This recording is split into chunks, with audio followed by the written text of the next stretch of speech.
Hi guys, today on Divas Can Cook we are making a classic, a southern classic, and that is butter pound cake. Yes, I'm also going to show you guys how I freeze my pound cake because I get asked that a lot. So I'm going to show you how I do it. Are you guys ready? Let's go.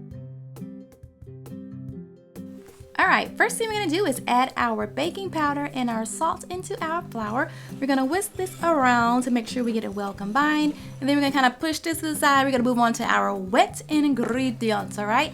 Into this bowl, we're going to add some butter, luscious butter for a butter pound cake, honey, and some butter flavored shortening. Get this. Now, a lot of you guys have been asking me, Monique, girl, I don't use Crisco, I don't eat shortening. What is an alternative? This right here, this is good stuff right here. This Spectrum shortening, I think it's made out like coconut or something like that, but it's really good, and they also have butter flavor in that brand, so check it out.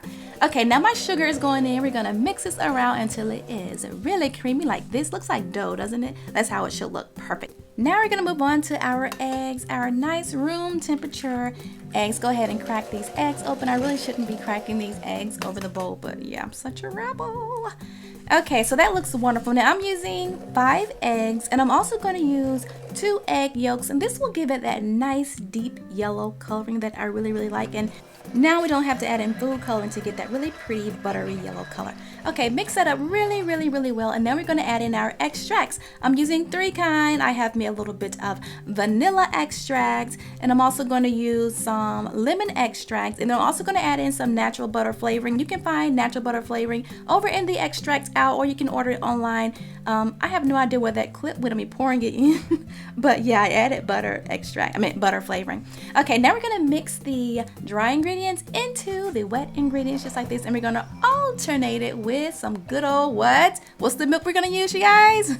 Buttermilk. But I have buttermilk mixed with whole milk, okay? Because if I use all buttermilk, it would have been really dense, and I want fluffy. I want fluffy for my butter pound cake. And once all those extracts are mixed in and that flavoring is mixed in, go ahead and just plop this right into your prepared bundt pan. I greased it and I floured it. Actually, I use that little baking spray stuff, which I don't recommend that because my cake stuck to this, which you'll see. But yeah, go ahead and give it a shake. We're gonna pop this into the oven. My oven is at 325. We're gonna bake it for about 1 hour and 20 minutes. When it comes out, let it sit in the pan for about 10 minutes, and then you can go ahead and turn it over and plop it on your cooling rack to let it finish cooling. And here it is. I was so mad. I hate when my cake do this. They never do this. Only time they do this is when I use that spray. You know that, what's it called? That spray, I don't know what it is. But anyway, there's that beautiful luscious texture. All right, now let's get to the good part. Look at that crumb. I mean, you guys, this cake is so fluffy. It's like melt in your mouth fluffy, okay? So good. All right, now I want to show you guys how I freeze my pound cakes because I get asked that a lot. Like in every pound cake video, I get asked, Monique, how do you freeze a doggone cake?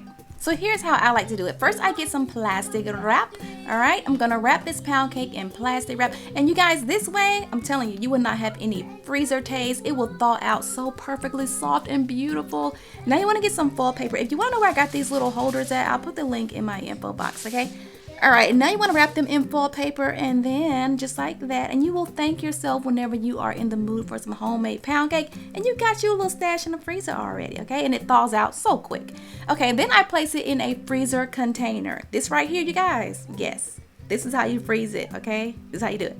Hope you guys enjoyed this video. Don't forget to subscribe and hit that notification bell so you'll know when I post new videos. Later.